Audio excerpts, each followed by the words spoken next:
Jamais sans la grâce, une dévotion matinale proposée par l'Église évangélique de la grâce en collaboration avec l'Institut de théologie de Cotonou.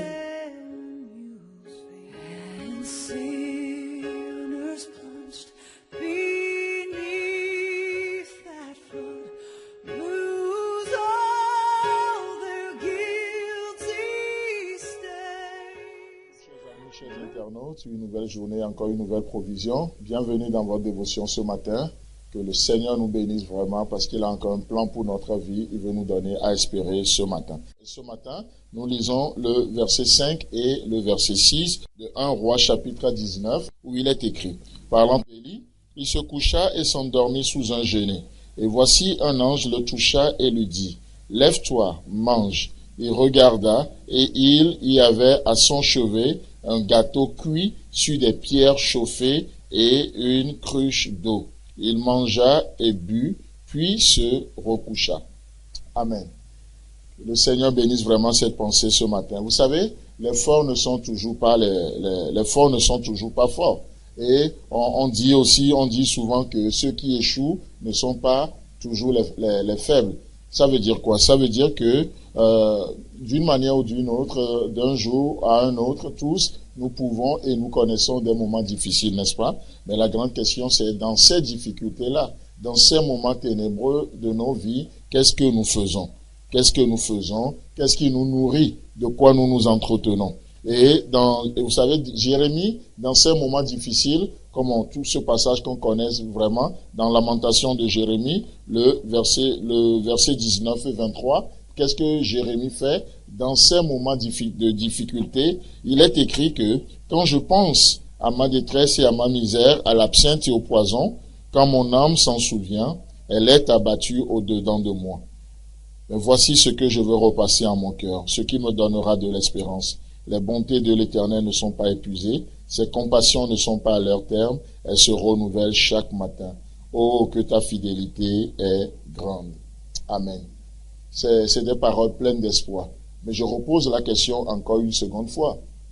De quoi nous nous nourrissons lorsque nous passons par des moments difficiles, lorsque nous ne comprenons plus rien? Quelle est notre nourriture? Laissez-moi vous dire que votre santé dépend de votre régime alimentaire. Et spirituellement, c'est la même chose également. C'est la même chose sur le plan spirituel.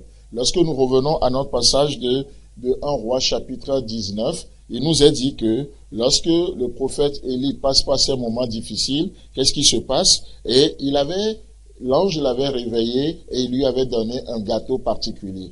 Pas le gâteau d'un boulanger, pas le gâteau fabriqué de la main d'un homme, mais un gâteau particulier. Il est particulier, pourquoi? Parce qu'il nous est dit dans ce verset 6 que ce gâteau était cuit sur des pierres chauffées. Ce gâteau était cuit, mais sur des pierres chauffées. C'est intéressant de voir ça. Et vous savez que quand on parle dans la parole de Dieu, la pierre, c'est toujours l'image de Jésus-Christ, n'est-ce pas? La pierre principale, la pierre de l'angle, la pierre, et la fait de nous des pierres vivantes. Donc, la pierre parle toujours de Jésus-Christ. Et ici, nous sommes en présence d'une pierre, mais très réchauffée. La pierre réchauffée. Et ici, cela parle du châtiment de Dieu qui était tombé sur Christ. La colère de Dieu qui était déversée sur Christ. Et cela parle juste du jugement de la croix.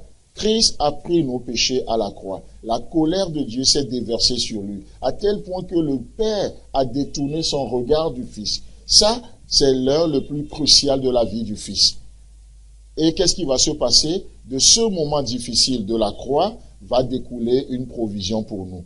Laissez-moi vous dire que la chose qui doit nous nourrir dans nos moments difficiles, ce n'est pas comme Jérémie l'a dit dans Lamentation qu'on a lu tout à l'heure. Il dit, mais quand je pense à l'absinthe et au poison, quand mon âme s'en souvient, en d'autres termes, quand je me nourris de ces choses, mon âme est abattue au-dedans de moi. La difficulté devient plus grande à mes yeux. Pourquoi? Parce que je ne me nourris pas de la bonne nourriture, je ne suis pas sous le bon régime. Mais laissez-moi vous dire que dans cette journée, alors que vous ne savez pas ce qui vous attend, Christ vous propose quelque chose, un gâteau particulier, un gâteau cuit sur la pierre réchauffée. Et vous savez, ça parle de la bonté de Dieu qui découle de la croix. Cela parle de l'œuvre tout accomplie. Le meilleur repas, c'est ce qui découle de la croix. Et de quoi nous nous nourrissons? un repas comme la bonté de Dieu. Ces compassions de Dieu. Les compassions de Dieu ne sont point à leur terme. Elles se renouvellent chaque matin. Dans ta situation, dans ma situation, au quotidien, voilà la chose dont nous devons nous nourrir. Les bienfaits de Dieu, les produits de la croix. Que Dieu vous bénisse et à la semaine prochaine.